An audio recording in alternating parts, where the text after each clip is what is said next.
ദിനം കൂടെ കർത്താവിൻ്റെ പാദപീഠത്തിലേക്ക് ഉപവാസത്തോടെ അടുത്ത് വരുവാൻ പരിശുദ്ധ പിതാവെ അങ്ങ് സഹായിക്കുന്നതിനായി സ്തോത്രം ചെയ്യുന്ന കർത്താവെ, ഞങ്ങളുടെ ആത്മീക ജീവിതത്തിന് വേണ്ട ആത്മീകാഹാരത്തെ നൽകി ദൈവമേ ഞങ്ങൾ പോഷിപ്പിക്കുന്നതിനായി സ്തോത്രം ചെയ്യുന്ന കർത്താവെ, ഞങ്ങളെ ബലപ്പെടുത്തണമേ. ദൂരത്തും ചാരത്തുമായി ദൈവജനം കേട്ടുകൊണ്ടിരിക്കുന്ന എല്ലാ പ്രിയപ്പെട്ടവരും കർത്താവ് വിടുതലും ആശ്വാസവും അനുഭവിക്കുവാൻ തക്കവണ്ണം സ്വർഗം സഹായിക്കണമേ എന്ന് പ്രാർത്ഥിക്കുന്നു. എല്ലാ പ്രതിസന്ധികളെ മാറ്റി വിടുവിക്കണമേ. അളലിയ ജീവന്റെ വചനത്തിന് മർമ്മങ്ങളെ സ്വർഗം വെളിപ്പെടുത്തണമേ. കർത്തന്റെ പാദപീഠത്തിലേക്ക് താഴ്ത്തി സമർപ്പിക്കുന്ന കൃപ ചെയ്യണം, ബലപ്പെടുത്തണം, പരിപാലനം കാസൂക്ഷിക്കണം. പ്രാർത്ഥന കേട്ടതിനായി സ്തോത്രം ചെയ്യുന്നു. യേശു ക്രിസ്തുവിന്റെ പരിശുദ്ധനാമം തന്നെ ആമേൻ. ദൈവനാമത്തിന് മഹത്വം ഉണ്ടാകട്ടെ. ഇന്ന് പകൽ നേരം ദൈവസന്നിധിയിലേക്ക് ഒരുമിച്ചടുത്ത് വരുവാൻ, കർത്താവിൻ്റെ മഹത്വം ദർശിക്കുവാൻ ഒക്കെയും സ്വർഗം ചെയ്ത കർത്താവ് ചെയ്ത എല്ലാ നല്ല ദാനങ്ങൾക്കായും ദൈവത്തെ മഹത്വപ്പെടുത്തുന്നു. ഇന്ന് പകൽ നേരം നമ്മൾ അല്പനേരം ചില വചനങ്ങളെ ചിന്തിച്ച് കർത്താവിൻ്റെ കൃപയിൽ താണിരിക്കുവാൻ ഞാൻ ക്രിസ്തുവിൽ ശരണപ്പെടുകയാണ്. ആമേൻ. അതിനായി നമുക്ക് നമ്മുടെ ശ്രദ്ധയെ നമുക്ക് തിരിക്കാം. കൊലോസ്യ ലേഖനം അതിൻ്റെ 3-ാം അധ്യായം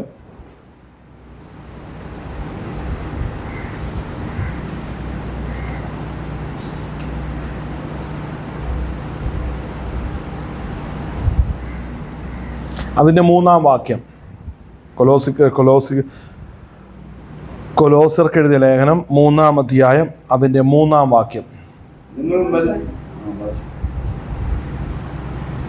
മരിച്ച് നിങ്ങളുടെ ജീവൻ ക്രിസ്തുവിനോട് കൂടെ ദൈവത്തിൽ മറഞ്ഞിരിക്കുന്നു. ആമേൻ. ഒരു അനുഗ്രഹിക്കപ്പെട്ട ഒരു പ്രത്യാശയുടെ ഒരു വചനമാണ് നമ്മളിപ്പോൾ ഇവിടെ കണ്ടത്. ആമേൻ. 3:3 എന്ന ആ വാക്യം പൗലോസ് അവിടെ എഴുതുമ്പോൾ വളരെ ശ്രദ്ധയോടെ നമ്മൾ തിരിച്ചറിയേണ്ട ഒരു കാര്യം പൗലോസ് അവിടെ പറയുന്നത്, നിങ്ങൾ മരിച്ചു, നിങ്ങളുടെ ജീവൻ ക്രിസ്തുവിനോടുകൂടെ ദൈവത്തിൽ മറഞ്ഞിരിക്കുന്നു. ആമേൻ. നമ്മൾ ഈ വാക്യം നമ്മൾ വായിക്കുമ്പോൾ നമുക്കറിയാവുന്നത്, നമ്മൾ മരിച്ചു, നിങ്ങൾ മരിച്ചു. നിങ്ങൾ എന്ന് പറയുമ്പോൾ ജീവിച്ചിരിക്കുന്നവരോടാണ് നിങ്ങൾ എന്ന് പറയുന്നത്. നിങ്ങൾ മരിച്ചു, സ്തോത്രം, നിങ്ങളുടെ ജീവൻ ക്രിസ്തുവിനോട് കൂടെ മറഞ്ഞിരിക്കുന്നു. ആമേൻ. അതിന്റെ 3:1 വായിക്കുന്ന എങ്ങനെയാണ്? ആകയാൽ നിങ്ങൾ ക്രിസ്തുവിനോട് കൂടെ ഉയർത്തെഴുന്നേറ്റിരിക്കുന്നുവെങ്കിൽ. അങ്ങനെയല്ലേ നിങ്ങളുടെ പുസ്തകത്തിൽ? ഇവിടെ വായിച്ച് ശരിയായി വെച്ചപ്പോ തെറ്റ് വായിച്ചതല്ലേ ആരംഭത്തിൽ?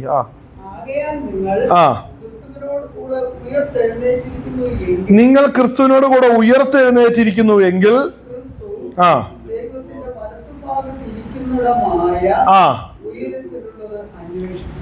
ആമേൻ. വളരെ ശ്രദ്ധേയമായ കാര്യങ്ങളാണ് നമ്മളോട് ഇവിടെ പറയുന്നത്. കാരണം നാം ക്രിസ്തുവിനോടുകൂടെ മരിച്ചു എങ്കിൽ, ക്രിസ്തുവിനോടുകൂടെ മരിച്ചുവെങ്കിൽ നാം അവനോടുകൂടെ ജീവിക്കും. അല്ലേ? Hallelujah, hallelujah. ആ കർത്താവിനോടുകൂടെ മരിക്കുക.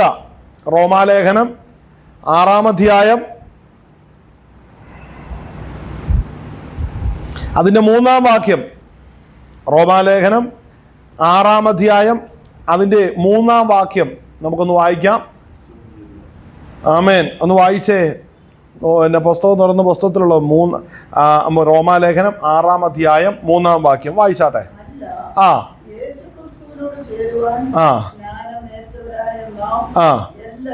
എല്ലാവരും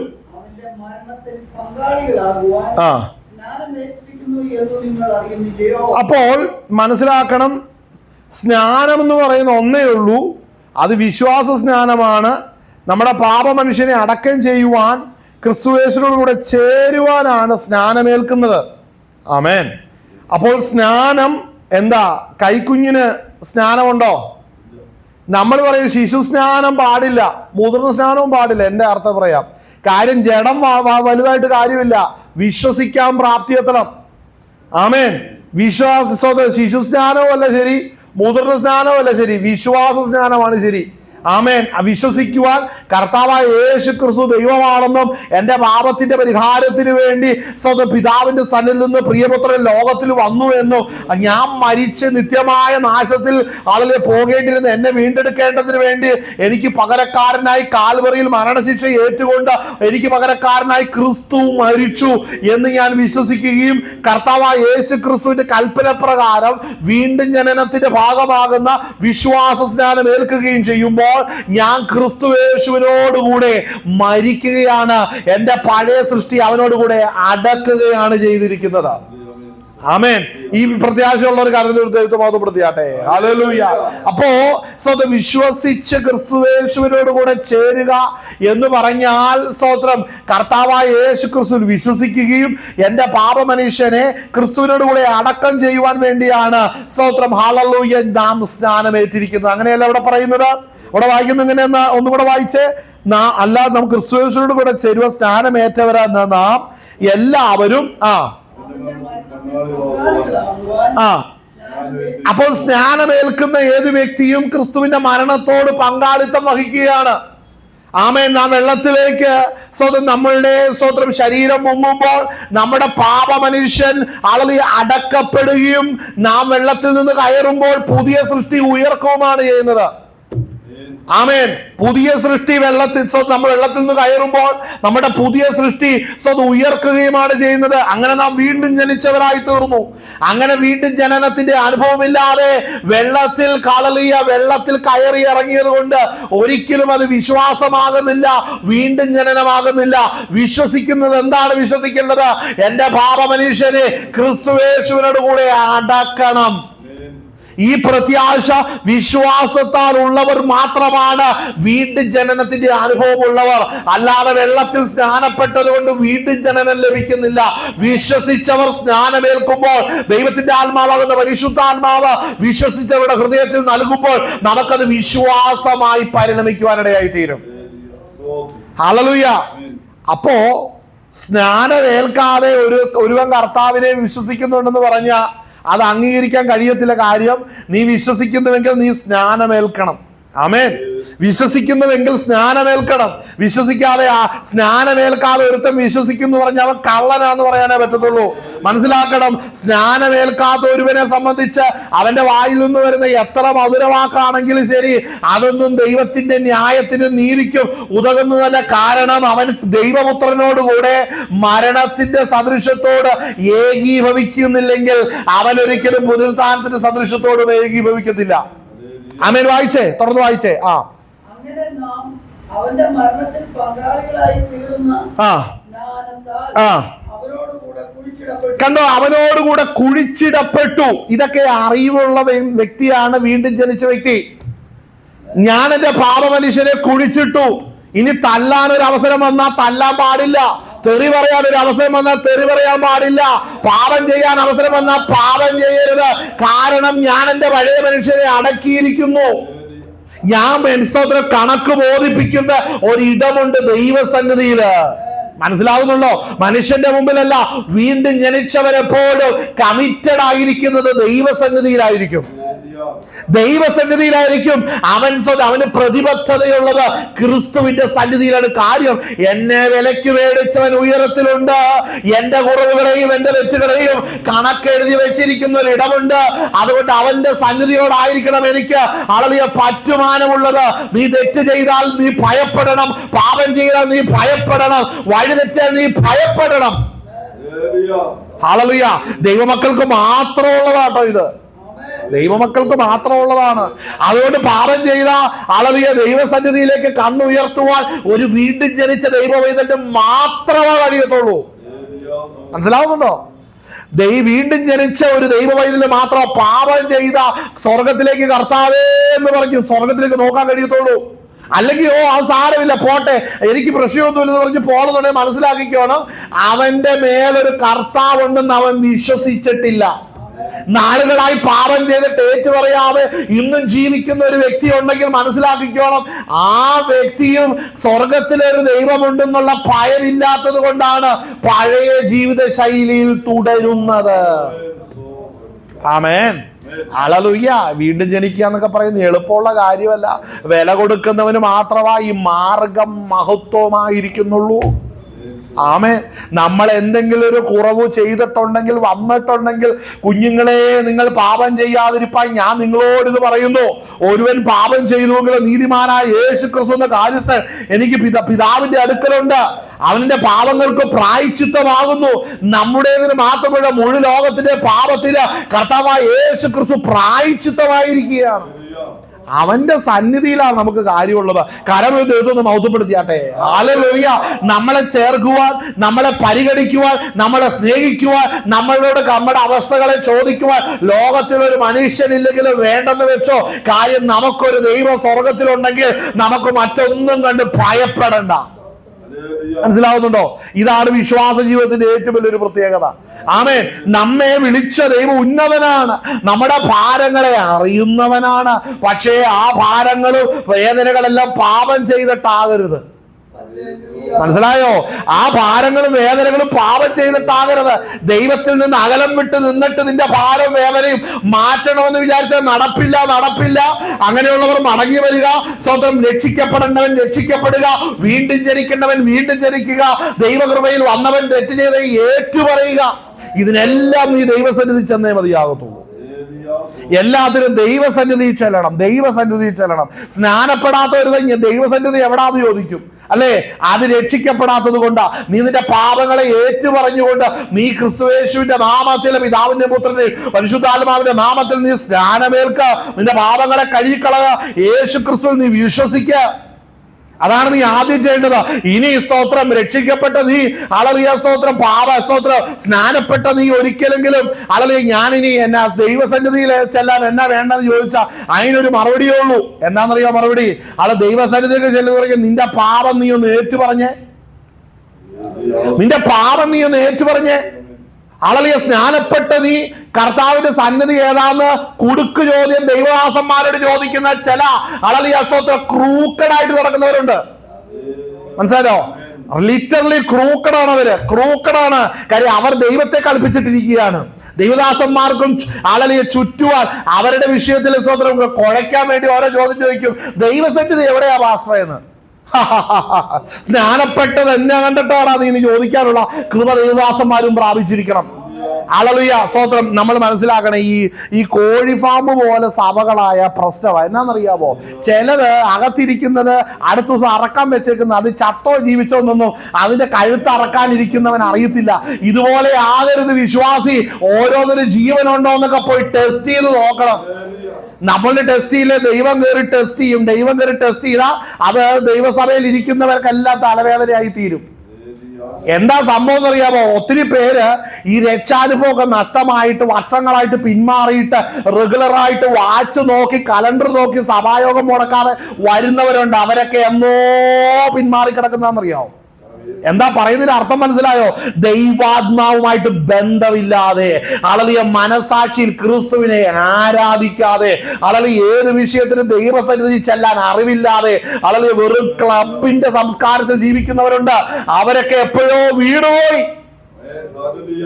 ഇന്ന് സഭകളെല്ലാം നേരിടുന്ന ഒരു വലിയ പ്രശ്നം എന്നാണെന്നറിയാമോ? ഈ വീട്ടിൽ ജനന അനുഭവം ഇല്ലാത്തവർ സഭയ്ക്കകത്തിരുന്നു കൊണ്ട് ഹല്ലേലൂയ സ്തോത്രം എല്ലാവരെയിട്ട് കലക്കിക്കൊണ്ടിരിക്കുകയാണ്. എന്നാൽ നേതൃത്വത്തിന്റെ പ്രശ്നം എന്നാണെന്നറിയാമോ? വല്ല വിധനയും 10 കാശ് ഉണ്ടാക്കണം. അപ്പുറത്തേക്ക് കർത്താവ് നിന്റെ വാലല്ല വലയാക്കും. അതുകൊണ്ട് നിനക്ക് എല്ലാ നന്മകളും ഇങ്ങോട്ട് തരാൻ പോകാന്ന് പറയുന്ന സഭയ്ക്കകത്ത് ആള് കൂടുന്ന പോലെ ക്ലാസിക്കൽ ചർച്ചിന്റെ അകത്ത് ആളില്ല. എന്താ കാരണം? ഹല്ലേലൂയ സ്തോത്രം. ശരിക്കും ടെസ്റ്റ് ചെയ്യേണ്ട ടൈമായി. കാഹളം ധ്വനിക്കുമ്പോൾ അറിയാം എത്ര എണ്ണം പോകുമെന്നുള്ളത്.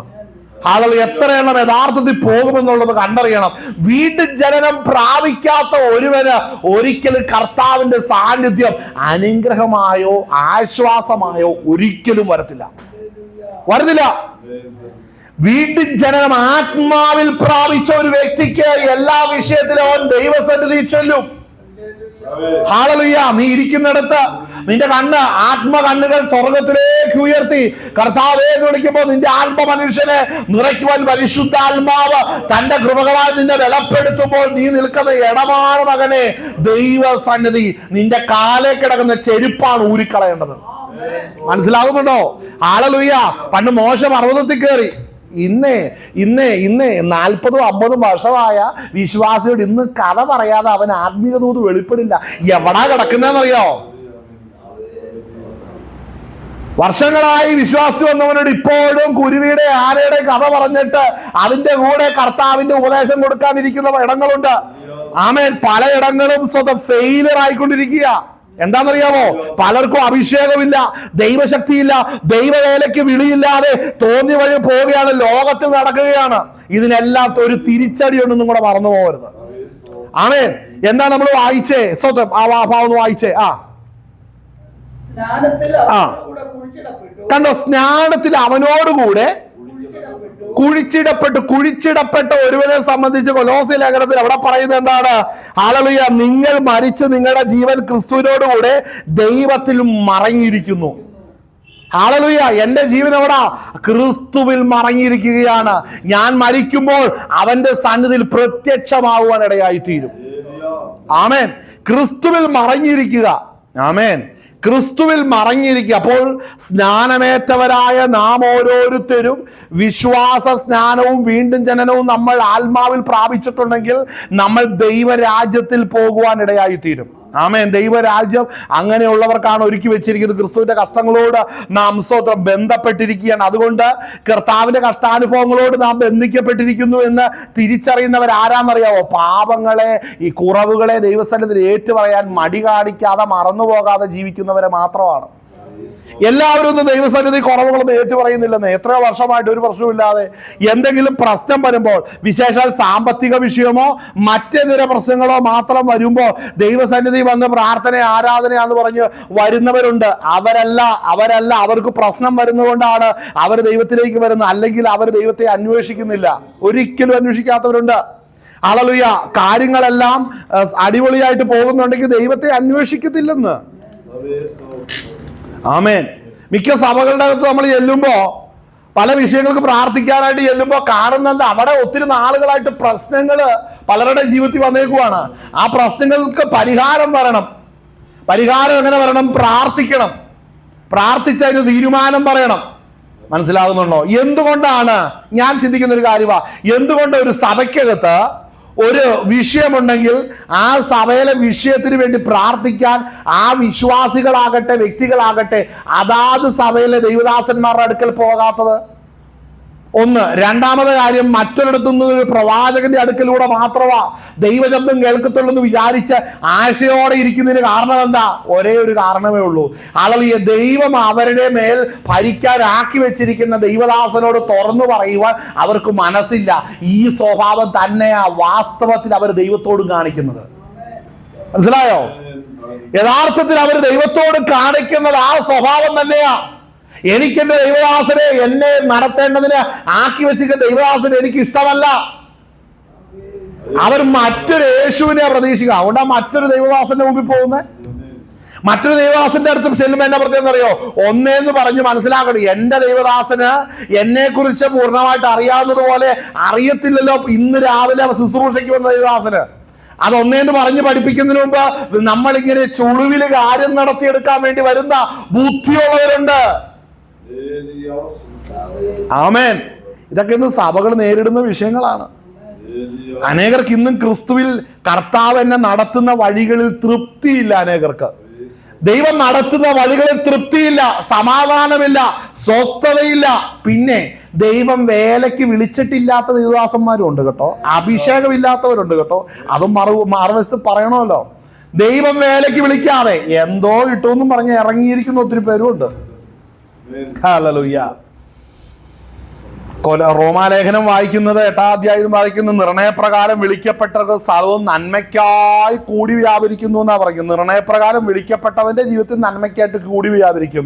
നിർണയപ്രകാരം വിളിക്കപ്പെടാത്തവർ അവിടെ കിടന്ന് കുഴയുള്ളൂ. അല്ലേ? 8:28 എന്നാൽ ദൈവത്തെ സ്നേഹിക്കുന്നവർക്ക് ഇവിടെ ദൈവത്തെ സ്നേഹിക്കുന്നവർക്ക്, ഈ ദൈവത്തെ സ്നേഹിക്കാൻ ഈ ദൈവത്തെ സ്നേഹിക്കുന്നുണ്ടെന്നറിയാം. ദൈവത്തിന്റെ കൽപ്പനകൾ അനുസരിക്കണം. അല്ലേ? ഹല്ലേലൂയ.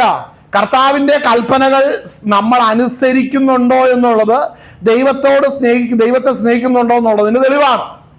ആമേൻ. കർത്താവിന്റെ കൽപ്പന ഏതാന്ന് ഒറ്റ വാക്കേൽ അങ്ങ് ചോദിക്കും. അല്ലേ? ഹല്ലേലൂയ. കർത്താവിന്റെ സന്നിധിയിലുള്ള കൽപ്പനകൾ ഏതാ എന്ന് ചോദിച്ച ഒറ്റ വാക്കേൽ മറുപടി അങ്ങ് പറയണം. ആമേൻ. നിന്റെ ദൈവമായ കർത്താവിനെ നീ പൂർണ്ണ ആത്മാവോടും പൂർണ്ണ മനസ്സോടും പൂർണ്ണ ശക്തിയോടും കൂടെ, നിന്റെ കൂട്ടുകാരനെ നിന്നെ പോലെ തന്നെ എല്ലായിടത്തും സ്നേഹിക്കണമെന്നാ പറഞ്ഞിരിക്കുന്നത്. നിനക്ക് നിന്റെ ദൈവദാസനെ സ്നേഹിക്കാൻ പറ്റാത്ത എന്താ? കൂട്ടു സഹോദരനെ സ്നേഹിക്കാൻ പറ്റാത്ത, സ്നേഹിക്കാൻ പറ്റുന്നില്ല അല്ലേ? ചോദിക്കുന്ന ചോദ്യം വേഗത്തിൽ എനിക്ക് ആൻസർ തരണം. എനിക്ക് ഇഷ്ടപ്പെട്ട ആൻസർ ഇങ്ങോട്ട് തരണം. നിനക്ക് ഇഷ്ടപ്പെട്ട ആൻസർ പറയാം, നീ സകലരെ സ്നേഹിക്കണം. അതെന്നെ കൊണ്ട് പറ്റത്തില്ല. അതെനിക്ക് പറ്റത്തില്ല. മനസ്സിലായി? ഈ രക്ഷിക്കപ്പെട്ട് ദൈവകൃപയെ വരുമ്പോ ദൈവമക്കളുടെ മുമ്പിൽ വെച്ചിരിക്കുന്ന ഒന്നാമത്തെ വലിയൊരു ഹഡിൽ എന്താണെന്നറിയാവോ? ഹഡിൽസ് കണ്ടിട്ടില്ലേ? ചാടി ചാടി ചാടി ചാടി ചാടി ഇങ്ങനെ പോകുന്നതാണ് നമ്മള് സ്പോർട്സിന്റെ അകത്ത് നോക്കുമ്പോ അതിൽ ഹഡിൽസ് എന്ന് പറയുന്നത്. അത് ഓരോ പ്രതിസന്ധി ഇങ്ങനെ ചാടി ചാടി തരണം ചെയ്തു പോകുന്നതാണ്. ഈ ഹഡിൽസ് പോലെ ആദ്യം നിൽക്കുന്ന ആ ചാടി പോകേണ്ട ആ ഒരു നിൽക്കുന്ന ആ ഒരു സാധനം അല്ലെ, എന്നാ പറയുന്നത് എനിക്കറിയാം. അതിന്റെ പേരെന്നാ അറിയാം? ഹഡിൽസിന്റെ നമ്മൾ ചാടി ചാടി പോകില്ലേ, ഓടി വന്ന് ചാടി ആ ഹഡിൽസിന്റെ ആ ഒരു പോസ്റ്റ്. ഓക്കെ, ഇതുപോലെ നമ്മുടെ ലൈഫിന്റെ അകത്തും ആത്മീയ ജീവിതത്തിന്റെ അകത്തും ഒരു പോസ്റ്റ് നിൽപ്പുണ്ട്. ഒന്നാമത്, നിനക്ക് സ്നേഹിക്കാൻ കഴിയുന്നുണ്ടോ? അങ്ങനെ സ്നേഹിക്കാൻ കഴിയാത്ത നീ എങ്ങനെയാ ദൈവത്തെ സ്നേഹിക്കുന്നേ? കാണപ്പെടുന്ന സഹോദരനെ സ്നേഹിക്കാത്ത നീ കാണപ്പെടാത്ത ദൈവത്തെ എങ്ങനെ സ്നേഹിക്കുന്നു? ഇത് പറഞ്ഞ് രക്ഷിക്കപ്പെടാതെ, സ്നാനപ്പെടാതെ, അഭിഷേകം പ്രാപിക്കാതെ വേലിയുടെ പുറത്തുകൂടെ നടക്കുന്ന കുറെ പേരുണ്ട്. അവർ രക്ഷിക്കപ്പെട്ടിട്ടില്ല, ദൈവസഭയ്ക്കത് വന്നിട്ടുമില്ല. അവർ ചോദിക്കുന്നത്, കാണപ്പെടുന്ന സഹോദരനെ സ്നേഹിക്കാതെ കാണപ്പെടാത്ത ദൈവത്തെ നിനക്ക് എങ്ങനെ സ്നേഹിക്കാൻ പറ്റും? എടാ, സഹോദരൻ ആരാന്ന് പഠിക്കുക. രക്ഷിക്കപ്പെട്ടവനല്ലേ സഹോദരൻ. കുഞ്ഞാന്റെ രക്തം വീണ്ടെടുക്കപ്പെട്ട് അങ്ങനെയാണ് സഹോദരനെങ്കിൽ ക്രിസ്തു വെറുതെ പോവോ? ഇല്ലല്ലോ. നമ്മൾ കർത്താവിനോട് കൂടെ ചേർന്നാലേ ക്രിസ്തു നമുക്ക് സഹോദരനാവുന്നുള്ളൂ. ക്രിസ്തു മുഖാന്തരം നമുക്ക് അനേക സഹോദരന്മാർ വരുന്നുള്ളൂ. അങ്ങനെയെങ്കിൽ രക്ഷിക്കപ്പെട്ട ദൈവകൃപയിലേക്ക് വന്ന ഓരോ വ്യക്തികളെയും സഹോദര തുല്യമായിട്ട് കാണണം. ഈ അകത്ത് ഊടായിപ്പും പുറത്ത് വാക്കുമുണ്ട്. അതാണ് പലരുടെയും പ്രശ്നം. അകത്ത് ഹൃദയത്തിൽ പലവിധ സൂത്രങ്ങളും പലവിധ എന്താ പറയുന്നത് ചതികളും വഞ്ചനകളും എല്ലാം അകത്തിരിപ്പുണ്ട്. മനസ്സിലാകുന്നുണ്ടോ? ആമേൻ, സ്തോത്രം. അകത്തിരിപ്പുണ്ട്. പുറത്ത് പറയുമ്പോൾ സ്നേഹമുണ്ട്, കരുണയുണ്ട്, ദയയുണ്ട് എന്നൊക്കെ പറയും. കാര്യത്തോട് അടുക്കുമ്പോഴാണ് യഥാർത്ഥ സ്വഭാവം അറിയുന്നത്. അപ്പോൾ ദൈവത്തെ സ്നേഹിക്കുന്നവർക്ക്, വായിച്ചേ 8:28 വായിക്കുന്ന എന്താണ്? ദൈവത്തെ സ്നേഹിക്കുന്നവർക്ക് വിളിക്കപ്പെട്ടവർക്ക് തന്നെ. അപ്പോ നിർണയപ്രകാരം വിളിക്കപ്പെട്ടവർക്ക് ദൈവത്തെ സ്നേഹിക്കാൻ പറ്റത്തുള്ളൂ. മനസ്സിലായോ? ദൈവത്തെ സ്നേഹിക്കുന്നുണ്ടെങ്കിൽ അവന്റെ കൽപ്പനകളെ അനുസരിക്കണം. അല്ലെങ്കിൽ അവൻ ആരാ? ദൈവത്തെ സ്നേഹിക്കുന്നു എന്ന് പറയും, അവന്റെ കൽപ്പനകളെ അനുസരിക്കാതിരിക്കുകയും ചെയ്യുന്നവൻ ആരാ? അവൻ കള്ളനാകുന്നു. അന്യഭാഷ പറയാൻ പറയുന്നില്ല. അസോ എന്താ? അവൻ കള്ളനാകുന്നു. അങ്ങനെയല്ല വായിക്കുന്നേ? ആമേ, 28 വായിച്ചേ.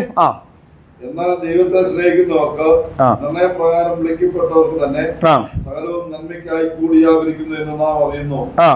അവൻ മുന്നറിഞ്ഞവരെ എന്റെ പുത്രൻ അനേകം സഹോദരന്മാരിൽ ആദ്യജാതൻ ആകേണ്ടതിന് അവന്റെ സ്വരൂപത്തോട് അനുരൂപമാകുവാൻ മുൻ നിയമിച്ചിരിക്കുന്നു. മുൻ നിയമിച്ചവരെ വിളിച്ചും വിളിച്ചവരെ നീതീകരിച്ചും നീതീകരിച്ചവരെ തിരസ്കരിച്ചിരിക്കുന്നു. ഇത് സംബന്ധിച്ച് നാം എന്തു പറയേണ്ടു? ദൈവം നമുക്ക് അനുകൂലമെങ്കിൽ നമുക്ക് പ്രതികൂലമാർ. സ്വന്തം പുത്രനെ ആദരിക്കാതെ നമുക്ക് എല്ലാവർക്കും വേണ്ടി ഏൽപ്പിച്ചു തന്നവൻ അവനോടുകൂടെ സകലവും നമുക്ക് നൽകാതിരിക്കുമോ? ആമേൻ. അപ്പോൾ സഹോദരനെ സ്നേഹിക്കണം അല്ലേ? സഹോദരനെ സ്നേഹിക്കണം. ആർക്കാണ് സഹോദരനെ സ്നേഹിക്കാൻ കഴിയുന്നതെന്നറിയാവോ?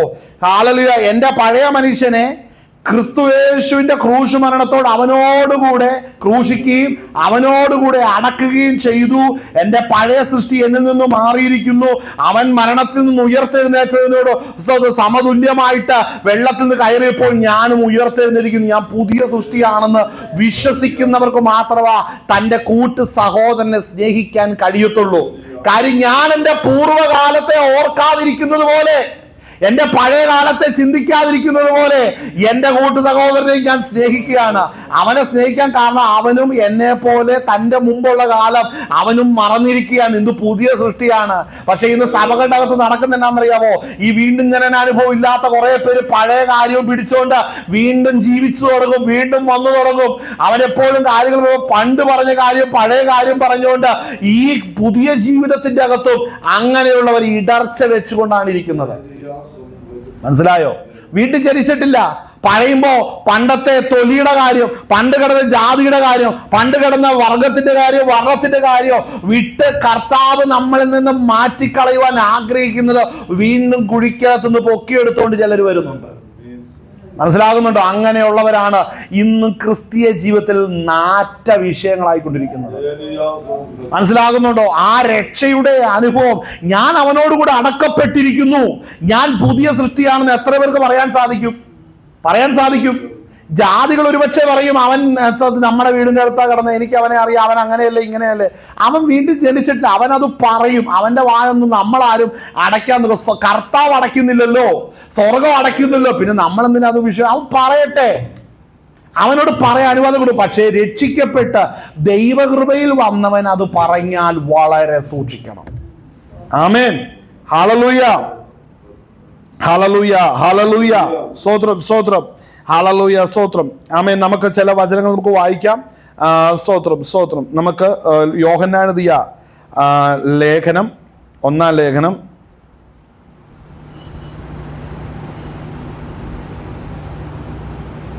അതിന്റെ 2-ാം അധ്യായം,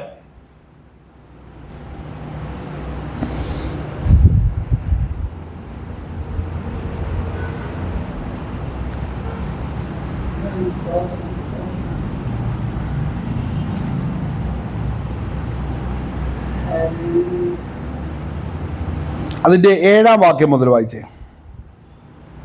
പ്രിയമുള്ളവരെ, പുതിയൊരു കൽപ്പനയല്ല, ആദ്യം മുതൽ നിങ്ങൾക്കുള്ള പഴയ കൽപ്പന. ഏതാ ദൈവത്തിന്റെ കൽപ്പന എന്ന് ചോദിക്കുമ്പോ ആദ്യം പുതിയ ഒരെണ്ണം പറയല്ല, പണ്ടുള്ളൊരു കാര്യം ഇപ്പോഴും അനുവർത്തിച്ചോണ്ടിരിക്കുക, അതിന് മാറ്റമില്ല ദൈവസന്നിധിയിൽ. എന്താ വായിച്ചേ?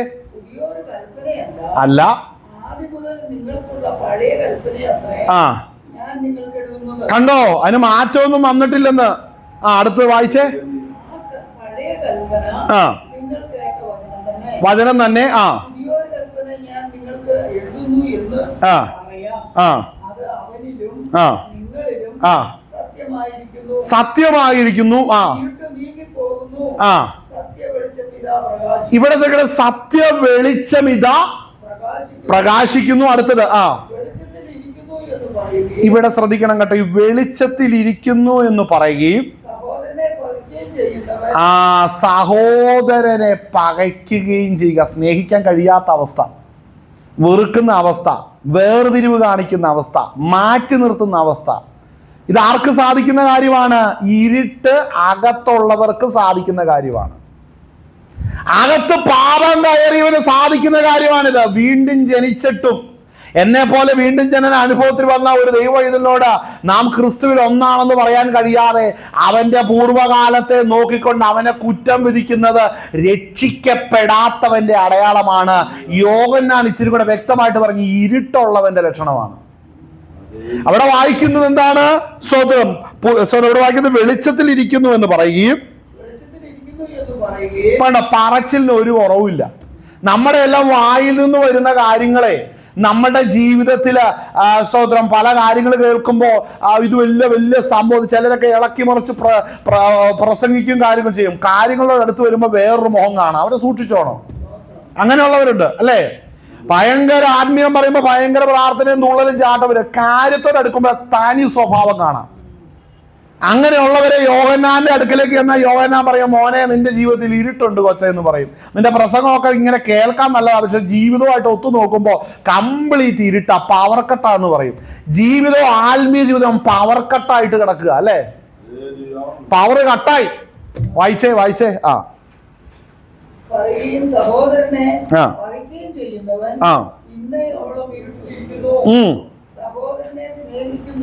സഹോദരനെ സ്നേഹിക്കുന്നവൻ. അപ്പോ മനസ്സിലാക്കേണ്ട, നിർണയപ്രകാരം വിളിക്കപ്പെട്ടവർ തന്നെയാണ് നന്മയ്ക്കായി കൂടി വ്യാപരിക്കുമ്പോൾ ദൈവത്തെ സ്നേഹിക്കുന്നവർക്ക്. സ്തോത്രം. ഇച്ചിവിടെ പറഞ്ഞ ദൈവത്തെ സ്നേഹിക്കുന്നവർക്ക് നിർണയപ്രകാരം വിളിക്കപ്പെട്ട, അപ്പൊ നിർണയപ്രകാരം വിളിക്കപ്പെട്ടവർക്ക് മാത്രമേ വെളിച്ചത്തിൽ സന്തോഷം ഉണ്ടാകത്തുള്ളൂ. അവർക്ക് മാത്രമാണ് ക്രിസ്തുവിൽ ഇരിക്കുന്ന ഒരു ദൈവദാസനെ കുറിച്ചോ ദൈവമക്കളെ കുറിച്ച് സ്തോത്രം ഹല്ലേലൂയ ഒരു സമാധാനവും സന്തോഷവും ഉണ്ടാകത്തുള്ളൂ. ഇവിടെ സാമ്പത്തികത്തിന്റെ ഏറ്റക്കുറച്ചിലൊന്നുമില്ല കേട്ടോ. ഉണ്ടോ? ഇല്ല. ചിലര് ഞാൻ പറയാം സാമ്പത്തികമുള്ളവര് ഇല്ലാത്തവരെ കാണുമ്പോ വേർതിരിക്കുന്നു എന്നുള്ള പൊതു ധ്വനി കേൾക്കുന്നുണ്ട്. ഞാൻ എത്രയിടത്ത് കണ്ടിട്ടുണ്ട്, പണം ഉള്ളത് കൊണ്ട് മാറ്റി നിർത്തി, അവൻ നമ്മുടെ കൂടെ വേണ്ട, അവനെ അടുപ്പിക്കണ്ട, മാറ്റി നിർത്തിക്കുന്ന. എവിടെയാണ് ദൈവസ്നേഹം? എവിടെയാ ദൈവസ്നേഹം? മനസ്സിലാക്കണേ, പലതും വിധിക്കുമ്പോൾ ഇതൊക്കെ കാണുന്നൊരു സ്വർഗമുണ്ടെന്നും മറന്നു പോകരുത്. ഹല്ലേലൂയ. മനസ്സിലാക്കണം, ഇന്ന് നമ്മളുടെ ഈ ഇന്ത്യ മഹാരാജ്യത്തിലെ ഏറ്റവും വലിയ വിഷയം എന്ന് പറഞ്ഞാൽ ഈ ജാതീയ വ്യവസ്ഥയാണ്, അല്ലേ? ഏറ്റവും കൂടുതൽ ഈ ഡിസ്ക്രിമിനേഷൻ നടക്കുന്ന റേഷ്യൽ ഡിസ്ക്രിമിനേഷൻ, അല്ലേ?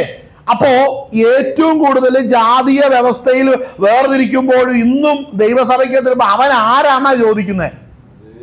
അവൻ ആരാണെന്നാ ചോദിക്കുന്നത്? ശ്രദ്ധിക്കണേ, ഇതിനൊക്കെ മക്സോത്തം കണക്ക് ബോധിപ്പിക്കേണ്ട ഒരു ദിവസമുണ്ട്. ഹല്ലേലൂയ. രക്ഷാനുഭവം ഇല്ലാത്തവനും വീണ്ടും ജനിക്കാത്തവനൊക്കെ പഴയ ജാതിയും വിട്ടുവന്ന വർഗവും എല്ലാം അന്വേഷിച്ചുകൊണ്ട് നടക്കുമ്പോ ഇതേ പ്രതി ഒരു ന്യായവിധി നിന്റെ മേൽ വരും എന്നുള്ളത് നോക്കിയോളം. ഞാൻ കൈയടിച്ചതോ പാട്ടുപാടിയതോ അവര് ദൈവസന്നിധിയിൽ സാക്ഷ്യം പറഞ്ഞതോ ആളെ 100 പരസ്യമോ നടത്തിയതൊന്നും ദൈവം ചോദിക്കൂല. നീ ഹൃദയത്തിൽ ഇരുട്ട് വെച്ചോണ്ട് സഹോദരനോട് പ്രവർത്തിച്ചതോ പറഞ്ഞതും നിരത്തി വെക്കുന്ന ഒരു ദിവസമുണ്ട്. മനസ്സിലാവുന്നുണ്ടോ? ചിലര് ചിന്തിക്കുന്ന എന്നാന്നറിയോ, ഈ ചെയ്യുന്നതൊക്കെ ദൈവം അങ്ങ് അംഗീകരിച്ചെന്ന്. ചിലർക്ക് സ്റ്റേജ് കൊടുക്കത്തില്ല. ഇന്ന ഗ്രൂപ്പിലുള്ളവനാണ്, അവന്റെ സ്റ്റേജ് കൊടുക്കണ്ട. അവൻ നമ്മുടെ കൂടെ നിന്നില്ലേ, അവന് സ്റ്റേജ് കൊടുക്കണ്ട. അവനെ വിളിക്കണ്ട കേട്ടോ, അവനെ അങ്ങനെ പ്രസംഗിക്കുന്ന അവനെ കൊടുക്കണ്ട. ഈ തിരിവൊക്കെ നിരത്തി വെക്കുന്ന ഒരു ദിവസമുണ്ട്. ഓത്ത് കളിച്ച് തോളിന്മേ തോള് കൈയിട്ട് സുഖമായിട്ട് പല തീരുമാനങ്ങളും അജണ്ടകളും നടപ്പാക്കി പോകുന്നവരെ നിന്റെ മുമ്പിൽ ഒരു ന്യായവിധി ഉണ്ടെന്ന് മറന്നു പോകരുത്. മനസ്സിലാകുന്നുണ്ടോ? ന്യായവിധി അങ്ങ് പോകത്തില്ല. ഹല്ലേലൂയ. സഹോദരൻ, ഈ വചനം വെച്ചാണ് ന്യായവിധി ഉണ്ടാകുന്നത്. ഈ വചനം വെച്ച് ന്യായവിധി ഉണ്ടാകും.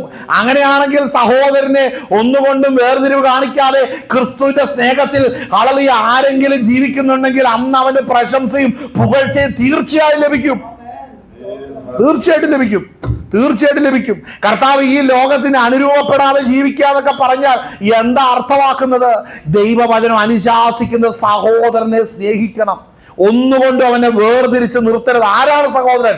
രക്ഷിക്കപ്പെട്ട് ദൈവകൃപയിൽ വന്നവനാണ് സഹോദരൻ. മനസ്സിലാകുന്നുണ്ടോ? അതുകൊണ്ട് ദൈവത്തെ സ്നേഹിക്കുന്നവർക്ക്, നിർണയപ്രകാരം വിളിക്കപ്പെട്ടവർക്കെന്ന് പറയുമ്പോൾ മനസ്സിലാക്കണം, ദൈവത്തെ സ്നേഹിക്കുന്നവൻ അവനിൽ നിന്ന് ജനിച്ച തൻ്റെ സഹോദരന്മാരെ സ്നേഹിക്കുന്നു. ക്രിസ്തുവിൽ വീണ്ടും ജനനം പ്രാപിച്ച ഏത് ദൈവവൈതലിനെ സ്നേഹിക്കുവാൻ അവൻ ഇടയായിട്ട് അവിടെ പണമോ പദവികളോ ഒന്നും അവിടെ നോക്കത്തില്ല. ക്രിസ്തുവിന്റെ സ്നേഹമാ. കാര്യം എന്നെ വിടുവിക്കേണ്ടതിന് ദൈവപുത്രൻ എന്നോട് കരുണ ചെയ്തതുപോലെ ഈ നിൽക്കുന്നവനോടും കരുണ ചെയ്ത് ഞാൻ വീണ്ടും ജനിക്കുവാൻ കർത്താവ് കൃപ ചെയ്തതുപോലെ ഇവനും വീണ്ടും ജനിച്ചിരിക്കുന്നു. ഞങ്ങൾ ഒരുമിച്ച് ഒരു രാജ്യത്തിലേക്കാണ് പോകുവാനിരിക്കുന്നത്.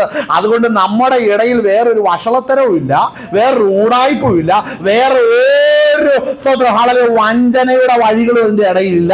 നിർമ്മലമായി ക്രിസ്തുവിൽ സഹോദരൻ കാണുവാൻ തക്കവണ്ണം ദൈവാത്മാവിന്റെ കൃപയ്ക്കനുസരിച്ച് നടക്കുന്ന ഒരു വ്യക്തിയെ പോലും ഈ ഭൂമിയിൽ ദൈവം ഇട്ട് കളയത്തില്ല. കർത്താവ് കൊണ്ടുപോകും, അവന്റെ രാജ്യത്തിൽ കൊണ്ടുപോകും. ആമേൻ. അല്ലാതെ ഇവിടെ ഏതെങ്കിലും പേര് പറഞ്ഞുകൊണ്ട് വേർതിരിവ് കാണിക്കുന്നവനെല്ലാം ന്യായവിധിക്ക് യോഗ്യനായി തീരും. അല്ലേ? അപ്പൊ ദൈവത്തെ സ്നേഹിക്കാൻ കഴിയുക എന്ന് പറയുന്നത് എളുപ്പമുള്ള കാര്യമല്ല. അത് ഈ രക്ഷയുടെ മഹത്വവും വിളിയുടെ മഹത്വവും അനുഭവിച്ചവന് മാത്രമാ ജീവിതത്തിൽ വേർതിരിവ് കാണിക്കാതെ ജീവിക്കാൻ കഴിയത്തുള്ളൂ. ആരാന്നറിയാമോ? ഈ തട്ടിപ്പായിട്ട് വരും തട്ടിപ്പ് വീരന്മാരുണ്ട് ആത്മീയ ജീവിതത്തിലും. തട്ടിപ്പ് വീരന്മാരും വിശ്വാസികളുടെ ഇടയിലുണ്ട്, പാസ്റ്റർമാരുടെ ഇടയിൽ തട്ടിപ്പുണ്ട്. ഈ തട്ടിപ്പുമായിട്ട് വരുന്നവർ സൂക്ഷിച്ചോണം, ദൈവം ഇടപെടുന്ന ഒരു ദിവസമുണ്ട്. ആമേൻ. ഹല്ലേലൂയ. കർത്താവ് അത് വലിച്ചു കീറിയിടും. വർഷങ്ങളായിട്ടും അടങ്ങിയിരിക്കുന്ന കേസുകളൊക്കെ പുറത്തു വരുന്ന കണ്ടിട്ടില്ലേ? ഇതുപോലെ തട്ടിപ്പുകളെ പുറത്തു കൊണ്ടുവരുന്ന ഒരു ദൈവമാണ് നമുക്കുള്ളത്. എത്ര നാള് നീ ഒളിച്ചിരുന്നെന്ന് വന്നാലും, നീ എവിടെയൊക്കെ നീ പാത്തിരുന്നെന്ന് വന്നാലും, ദൈവം ഹല്ലേലൂയ നിന്നെ പുറത്തു കൊണ്ടുവരിക തന്നെ ചെയ്യും. ഹല്ലേലൂയ. അപ്പോൾ വായിക്കുമ്പോൾ സഹോദരനെ ഞാൻ പറയട്ടെ, ക്രിസ്തുവിൽ നിങ്ങളുടെ ആത്മാവ് നിങ്ങൾ അവനോടുകൂടെ മരിച്ച് നിങ്ങളുടെ ആത്മാവ് ക്രിസ്തുവിൽ മറങ്ങിയിരിക്കുന്നു എന്ന പ്രത്യാശയുള്ളവൻ മാത്രമേ ആ സഹോദരനെ സ്നേഹിക്കത്തുള്ളൂ. വായിച്ചേ, അടുത്ത് വായിച്ചേ. വെളിച്ചത്തിൽ ഇരിക്കുന്നു എന്ന് പറയുകയും സഹോദരനെ പകയ്ക്കുകയും ചെയ്യുന്നവൻ ഇന്നയോളം ഇരുട്ടിലിരിക്കുന്നു. ഒരു കാര്യം പറയാം, പ്രസംഗം കൊണ്ടൊന്നും ആരും കൃപയിൽ ഇരിക്കില്ല കേട്ടോ. നല്ല പ്രസംഗമായിരുന്നു. കൃപയിലല്ലാതെയും പ്രസംഗിക്കാൻ പറ്റും. അതുകൊണ്ടാണ് ഇവിടെ പറഞ്ഞിരിക്കുന്നത്. എന്താ പറഞ്ഞിരിക്കുന്നത്? സഹോദരനെ പകയ്ക്കുകയും അവർ ഇന്നയോളം ഇരുട്ടിലിരിക്കുകയും ചെയ്യുന്നു. പറയുന്നത് എന്താ? സഹോദരനെ സ്നേഹിക്കുന്നുണ്ടെന്ന്. മനസ്സിലാകുന്നുണ്ടോ? പ്രവൃത്തിയിൽ അത് ഇല്ല. ഹല്ലേലൂയ. മനസ്സിലാക്കണേ, നമ്മളുടെ രാജ്യത്തിന്റെ ഏറ്റവും വലിയൊരു പ്രതിസന്ധി ഇതാണ്. അത് സഭയ്ക്കകത്തും കടന്നുകൂടുന്നുണ്ട്. മനസ്സിലാക്കണേ, കൊരിന്ത്യ ലേഖനമൊക്കെ പൗലോസ് എഴുതാൻ കാരണം എന്നാന്ന് പറയുക, കൊരിന്ത് എന്ന് പറയുന്ന ദേശത്തിൽ ശക്തമായ ഒരു ആരാധന അവിടെ നടക്കുന്നുണ്ട്, അല്ലേ? അവിടെ ആഫ്രോഡൈറ്റിന്റെ ക്ഷേത്രം അവിടെയുണ്ട്.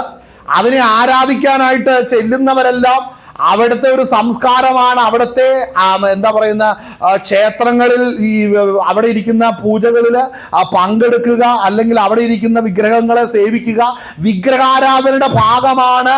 അതിനോട് ചേർന്ന് നിൽക്കുന്ന ഹല്ലേലൂയ എന്തായാലും പറയുന്ന വേശ്യാലയങ്ങൾ, അത് ദേവദാസി സിസ്റ്റം എല്ലാം നിൽക്കുന്ന അവിടെയാണ്. അവരുടെ ദേവദാസികളുമായിട്ട് ലൈംഗിക വേഴ്ചയിൽ ഏർപ്പെടുമ്പോൾ ദേവന്മാരെയും ദേവതകളെയും പ്രസാദിപ്പിക്കുന്നതാണ് എന്നുള്ള വലിയ വിശ്വാസമുള്ള ഇടമായിരുന്നു കൊരിന്ത് ഒരിക്കൽ. മനസ്സിലാകുന്നുണ്ടോ? അപ്പോൾ ആ കൊരിന്തിൽ രക്ഷിക്കപ്പെട്ട് ദൈവകൃപയിലേക്ക് ദൈവസഭയിലേക്ക് വന്ന് ഇവരുടെ സ്വഭാവത്തിൽ എന്തുണ്ടെന്ന് അറിയാമോ? ആ കൊരിന്തിന്റെ സംസ്കാരം ഇങ്ങനെ നടക്കുന്നു. സംസാരത്തിലുണ്ട്, പ്രവൃത്തിയിലുണ്ട്, എല്ലാം ഉണ്ട്. പക്ഷെ ഒരു കാര്യമുണ്ട്, ഭയങ്കര കൃപാവരങ്ങൾ ജ്വലിക്കും. കാരണം എന്നാണെന്നറിയാമോ? ഒരു കാര്യം ഞാൻ പറയാം, ജീവിത സുബോധത്തിന്റെ ആത്മാവ്, പരിശുദ്ധാത്മാവ്. സുബോധം ഉണ്ടെങ്കിൽ നീ വെളിച്ചത്തിൽ വസിക്കും, സഹോദരനെ സ്നേഹിക്കും. സുബോധമില്ലാതെ ഭയങ്കര കൃപാവരങ്ങൾ ജ്വലിപ്പിക്കുന്നു. മുഴുത്ത പ്രസംഗം, കയ്യടിയും ചാട്ടം എല്ലാം കാണിച്ചാൽ മനസ്സിലാക്കിക്കോണോ, അത് കൊരിന്ത. മറ്റൊരാത്മാവ് ഇതൊക്കെ കാണിക്കാനും തുള്ളിക്കാനും പുറകെ കാണോ, അത് ക്രിസ്തുവിന്റെ ആത്മാവാകുന്ന സുബോധത്തിന്റെ ആത്മാവായിരിക്കത്തില്ല. മനസ്സിലാകുന്നുണ്ടോ? സുബോധത്തിന്റെ ആത്മാവാണ് നിനക്ക് സഹോദരനെ സ്നേഹിക്കാൻ കഴിയും. കൊരിന്തിലിരിക്കുമ്പോഴും സുബോധത്തിന്റെ ആത്മാവിന്റെ ആവശ്യമില്ല. അവർക്ക് സുബോധത്തുമില്ലാതെ മറ്റൊരാത്മാവിനാൽ അവർ എല്ലാവിധ മ്ലേച്ഛതകളും സഭയ്ക്കകത്ത് കൊണ്ടുവരണമെന്ന് പറയുകയും പ്രാർത്ഥിച്ച് യോഗം ആരംഭിക്കുകയും ചെയ്യുന്ന ആത്മാവുള്ളവരാണ് അവിടെ കിടക്കുന്നത്. പിടികിട്ടിയോ? അങ്ങനെയെങ്കിൽ കേരളത്തിന്റെ അവസ്ഥയൊക്കെ പല പശ്ചാത്തലത്തിൽ നിന്നും പല വേർതിരിവിന്റെ അകത്തുനിന്നും ക്രിസ്തുവിൽ വന്നതിന് ശേഷം വീണ്ടും വേർതിരിവ് ഇനി ഇതിന്റെ അകത്തും ആകാമെന്ന് പറഞ്ഞ് ആത്മാവിൽ പ്രാർത്ഥിച്ച് ലീഡർഷിപ്പ് എടുക്കുന്നവന്റെ പേരൊക്കെ ഇറങ്ങി വരുന്ന ആത്മാവ് ഏതാണ്ട് വളരെ പരിശോധിച്ചോണം. നിത്യത കാണത്തില്ല, അത്രേ ഉള്ളൂ. ഇതൊക്കെ പറയാൻ ദൈവത്തിന്റെ ആത്മാവ് വഴി തെളിക്കട്ടെ. വായിച്ചേ. വെളിച്ചത്തിൽ വസിക്കുന്നു, ഇടർച്ചയ്ക്ക് അവനിൽ കാരണമില്ല. ഇടർച്ചയ്ക്ക് അവിടെ ഒന്നും കൂടെ വായിച്ച വാക്യം. സഹോദരനെ സ്നേഹിക്കുന്നവൻ വെളിച്ചത്തിൽ വസിക്കുന്നു. അപ്പൊ ഇടർച്ചയ്ക്ക് അവിടെ കാരണമില്ല. ഈ അധ്യായത്തിന്റെ അല്ലെങ്കിൽ ഈ യോഹന്നാന്റെ അവസാനമാണ് ഒരു വാക്യം എൻ്റെ അടുത്ത് കിടപ്പുണ്ട്. ആമേൻ, ഹല്ലേലൂയ.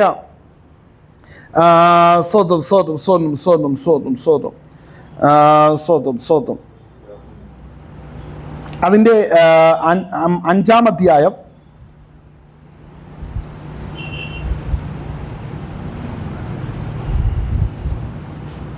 അതിന്റെ 17-ഉം 18-ഉം ഒന്ന് വായിച്ചേ.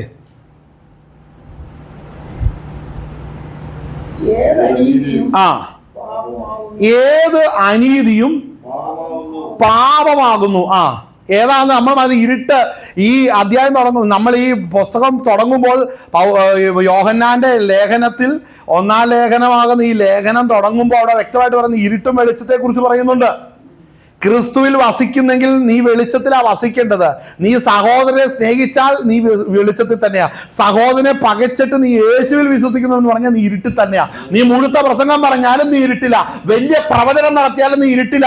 അളലിയ നീ ഏത് വേർതിരിവ് കാണിച്ചാലും എന്തൊക്കെ കാണിച്ചു കൂട്ടിയാലും ശരി, നീ ഇരുട്ടിൽ തന്നെയാണ്. ഈ ഇരുട്ടും വെളിച്ചവും യോഹന്നാൻ പറഞ്ഞ് മനസ്സിലാക്കിച്ചിട്ട് 5-ാം അധ്യായത്തിലേക്ക് വരുമ്പോൾ നമ്മൾ ഇപ്പോൾ വായിച്ച വാക്യം നമ്മൾ അവിടെ കാണുന്നത് എന്താ?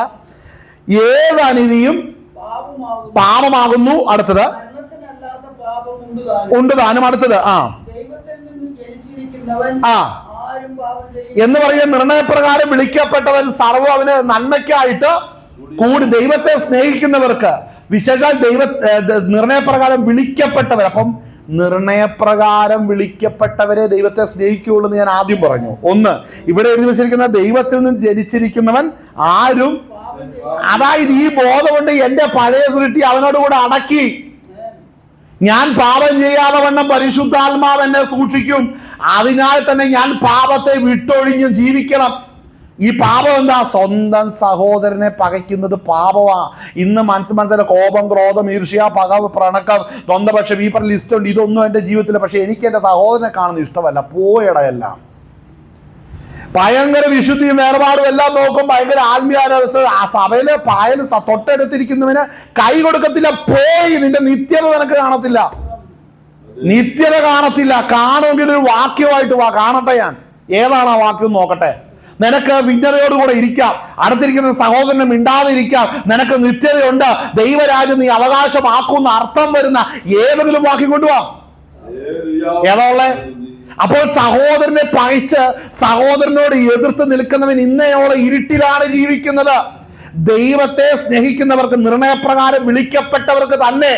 അപ്പോൾ ദൈവത്തെ സ്നേഹിക്കുന്നവർ ആരാണ്? നിർണയപ്രകാരം വിളിക്കപ്പെട്ടവരാണ്. ദൈവത്തെ സ്നേഹിക്കുന്നുവെങ്കിൽ അവൻ സഹോദരനെ സ്നേഹിക്കും. കാര്യം അവർ വെളിച്ചത്തിലിരിക്കാൻ ആഗ്രഹിക്കുന്നവരാണ്. ഈ വാക്യം എന്താണ് നമ്മൾ വായിച്ചത്? ദൈവത്തിൽ നിന്ന് ജനിച്ചിരിക്കുന്നവൻ ആരും പാപം ചെയ്യുന്നില്ല എന്ന് നാം അറിയുന്നു. ശ്രദ്ധിക്കണം, ദൈവത്തിൽ നിന്ന് ജനിച്ചവൻ തന്നെത്താൻ സൂക്ഷിക്കുന്നു. അപ്പോൾ അവൻ തന്നെത്താൻ സൂക്ഷിക്കണം. കാര്യം, എനിക്കൊരു നിത്യതയുണ്ട്. കാഹളനാദത്തിങ്കൽ എടുക്കപ്പെടുമ്പോൾ കുറ്റമറ്റും നിഷ്കളങ്കവുമായി ദൈവസന്നിധിയിൽ ഞാൻ പ്രത്യക്ഷമാകണമെന്നുണ്ടെങ്കിൽ, ഹല്ലേലൂയ, ഇന്ന് സഹോദരനെ സ്നേഹിച്ചേ മതിയാകത്തുള്ളൂ. മറ്റൊരാള് നമ്മൾ വായിച്ച സ്തോത്രം, ഹല്ലേലൂയ, കൊലോസി ലേഖനം ഒന്ന് വായിച്ചേ. കൊലോസി ലേഖനം 3-ാം അധ്യായത്തിന്റെ അകത്ത്, ആമേൻ, സ്തോത്രം. നമ്മൾ യോഹന്നാൻ എഴുതിയ ലേഖനത്തിലേക്ക് മടങ്ങി വരും. സ്തോത്രം. എങ്കിൽ കൊലോസി ലേഖനം 3-ാം അധ്യായം, ഹല്ലേലൂയ, അവിടെ വായിക്കുന്നത്, നിങ്ങൾ മരിച്ചു, നിങ്ങളുടെ ജീവൻ ക്രിസ്തുവിനോടുകൂടെ ദൈവത്തിൽ മറങ്ങിയിരിക്കുന്നു. ഞാൻ പറയട്ടെ, ഈ തിരിച്ചറിവുള്ളവന് സഹോദരനെ സ്നേഹിക്കത്തുള്ളൂ എന്ന് ഞാൻ ആദ്യം പറഞ്ഞു. അടുത്ത വാക്ക് ശ്രദ്ധിക്കണം. നമ്മുടെ ജീവനായ ക്രിസ്തു വെളിപ്പെടുമ്പോൾ നിങ്ങളും അവനോടുകൂടെ തേജസ്സിൽ വെളിപ്പെടണമെന്നുണ്ടെങ്കിൽ ഈ ആയുസ്സിൽ മകനെ നീ വെളിച്ചത്തിൽ ജീവിക്കണം. ഈ ആയുസ്സിൽ നീ വെളിച്ചത്തിൽ ജീവിക്കണം. സഹോദരനെ പകയ്ക്കുന്നവൻ ഇന്നയോളം ഇരുട്ടിലാണ് ഇരിക്കുന്നത്. ഇന്നയോളം ഇരുട്ടിലിരിക്കുന്നവൻ, സഹോദരനെ പകയ്ക്കുന്നവൻ, ദൈവസഭയ്ക്കകത്ത് എന്നെ കർത്താവ് രക്ഷിച്ചതുപോലെ രക്ഷയുടെ അനുഭവത്തിൽ വന്ന കൂട്ടുവേലക്കാരനാകട്ടെ, കൂട്ടു സഹോദരനാകട്ടെ, അവനെ സ്നേഹിക്കാൻ കഴിയുന്നില്ലെങ്കിൽ ഞാൻ ഇന്നയോളം ഇരുട്ടിലായിരിക്കുന്നത്. ഇരുട്ടിലിരിക്കുന്ന നീ എങ്ങനെയാണ് അവന്റെ തേജസ്സിൽ വെളിപ്പെടുന്നത്? ഈ ആയുസ്സിൽ വെളിച്ചം നിന്റെ ജീവിതത്തിൽ വന്നിട്ടില്ലാത്ത നീ എങ്ങനെ അവന്റെ തേജസ്സിൽ വെളിപ്പെടും എന്ന് അനേകരെ സാത്താൻ വഞ്ചിക്കുകയാണ്. പാപ സ്വഭാവം വിടാതെ പാപത്തെ രസിച്ച് ഇരുട്ടിൽ ഈ ആയുസ്സിൽ ഇരുന്ന് നിന്റെ ആയുസ് തീർത്തിട്ട് കർത്താവിന്റെ വരവോ മരണത്തിലോ നീ അവന്റെ രാജ്യത്തിൽ ചേർക്കപ്പെടും കേട്ടോ എന്ന് അനേകരെ സാത്താൻ വഞ്ചിച്ചുകൊണ്ടായിരിക്കുന്നത്.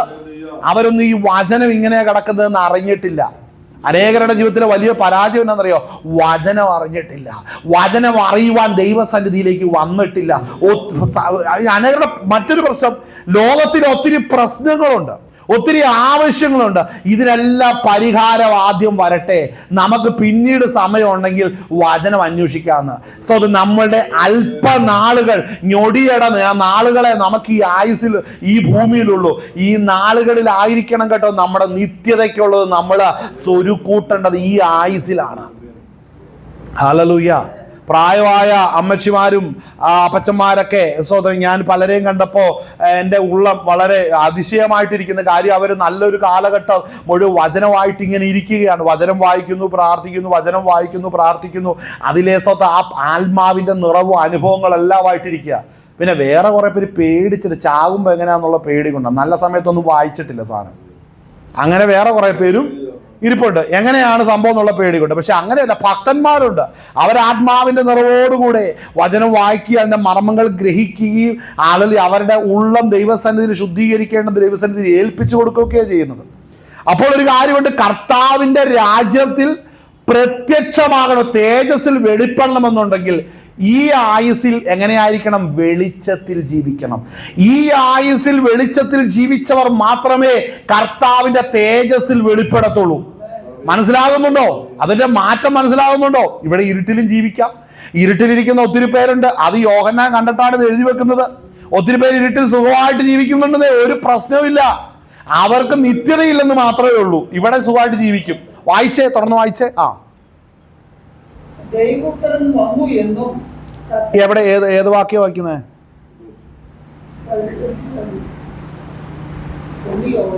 ആ 5:18 1 യോഹന്നാൻ 2:10 മുതൽ വായിക്കുക. സഹോദരനെ സ്നേഹിക്കുന്നവൻ വെളിച്ചത്തിൽ വസിക്കുന്നു, ഇടർച്ചയ്ക്ക് അവനിൽ കാരണമില്ല. ഞാൻ പറയാൻ വന്ന വാക്യം അതായിരുന്നു. സോറി, നമ്മൾ വായിച്ച 5-ാം അധ്യായത്തിന്റെ നമ്മൾ കണ്ട വാക്യം, ദൈവത്തിൽ ജനിച്ചിരിക്കുന്നവൻ ആരും പാപം ചെയ്യുന്നില്ല. 5:18 അല്ലേ? നമ്മൾ അടുത്ത വാക്യമാണ്, ആരും പാപം ചെയ്യുന്നില്ല എന്ന് നാം അറിയുന്നു. ദൈവത്തിൽ നിന്ന് ജനിച്ചവൻ തന്നെത്താൻ സൂക്ഷിക്കുന്നു, ദുഷ്ടൻ അവനെ കണ്ട. എന്താ അവിടെ വായിക്കുന്നത്? ദുഷ്ടൻ അവനെ. അപ്പൊ സാത്താൻ അവനെ തൊടുന്നില്ല. വെളിച്ചത്തിലാണോ ഇരിക്കുന്നത്? ഹല്ലേലൂയ. സാത്താൻ അവനോട് തൊടത്തില്ല. സാത്താൻ തൊടുന്നെങ്കിൽ അവിടെ ഇടർച്ചയുണ്ട്. സാത്താൻ തൊട്ടാൽ അവിടെ ഇടർച്ചയുണ്ട്. ഇവിടെ ഇടർച്ചയെ കുറിച്ച് എന്താ നമ്മൾ അതിന്റെ 2-ാം അധ്യായത്തിന്റെ 10 വാക്യം വായിക്കുന്നത്? 2:10 വായിക്കുന്നത്, സഹോദരനെ സ്നേഹിക്കുന്നവൻ വെളിച്ചത്തിൽ വസിക്കുന്നു, ഇടർച്ചയ്ക്ക് അവനിൽ. അതായത് രക്ഷയിൽ വന്ന ദൈവസഭയ്ക്കകത്ത് കൂട്ടുവിശ്വാസി, സഹോദരനെ, ആത്മാവിൽ ജീവിക്കുന്നവനെ സ്വതം പകച്ചാൽ അതിന്റെ ഇടയിൽ ആര് കയറി പിടിക്കും എന്നറിയാമോ? സാത്താൻ കയറി പിടിക്കും. അവിടെ ഇടർച്ച കയറി വരും. അപ്പോൾ കൂട്ടുവേലക്കാരനെ സ്നേഹിക്കണം, സഹോദരനെ സ്നേഹിക്കണം. ആമേൻ, ഹല്ലേലൂയ. ഇല്ലെങ്കിൽ അതിന്റെ ഇടയ്ക്ക് എന്നാ കയറി വരും? ഇടർച്ച കയറി വരും. ഇടർച്ച എന്ന് പറഞ്ഞാൽ സ്തോത്രം, സാത്താൻ കയറി വന്ന് പിടിക്കൂന്ന്. എന്താ ഇവിടെ പറഞ്ഞേക്കുന്നത്? ദൈവമക്കളെ ആരെ സാത്താൻ തൊടുന്നില്ലെന്ന് ഞങ്ങൾ ഏതോ ഒരു പ്രസംഗത്തിൽ കേട്ടേക്കുന്നു. ഈ എഴുതി വെച്ചിരിക്കുന്നുണ്ടോ? പിടിക്കൂന്നാ പറഞ്ഞേക്കുന്നത്. ഇടർച്ച വരൂന്ന്, ഇടർച്ചയ്ക്ക് അവനിൽ കാരണമില്ലെന്ന്. അടുത്ത വാക്യം എന്താ വായിക്കുന്നത്? സഹോദരൻ സ്നേഹിക്കുന്നു, വെളിച്ചത്തിൽ വസിക്കുന്നു, ഇടർച്ചയ്ക്ക് അവന് കാരണമില്ല. 2:10 11 വായിക്കുന്നതിന് സഹോദരനെ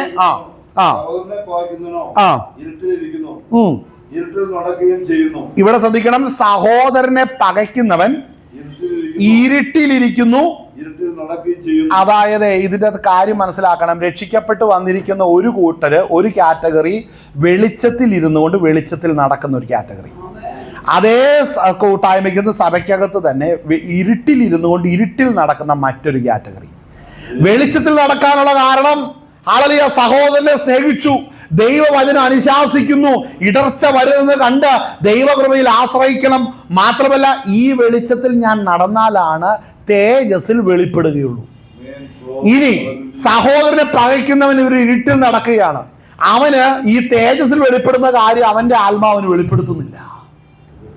അതുകൊണ്ട് വർഷങ്ങളായിട്ട് ഇതുവരെയും നിത്യതയെക്കുറിച്ചുള്ള പ്രസംഗം അവരുടെ വായിലില്ല, പ്രാർത്ഥനയിലില്ല. ഒരു പരസ്യത്തിൽ പോലും യേശു ക്രിസ്തുവിന്റെ മടങ്ങി വരവിനെ കുറിച്ച് പറയുന്നില്ല. ലോകാരും മാത്രം പറയുന്നതിന് കാരണം ഇരുട്ടിലിരിക്കുകയും ഇരുട്ടിൽ നടക്കുകയാണ് ചെയ്തുകൊണ്ടിരിക്കുന്നത്. വായിച്ച അടുത്തത് ചെയ്യുന്നു.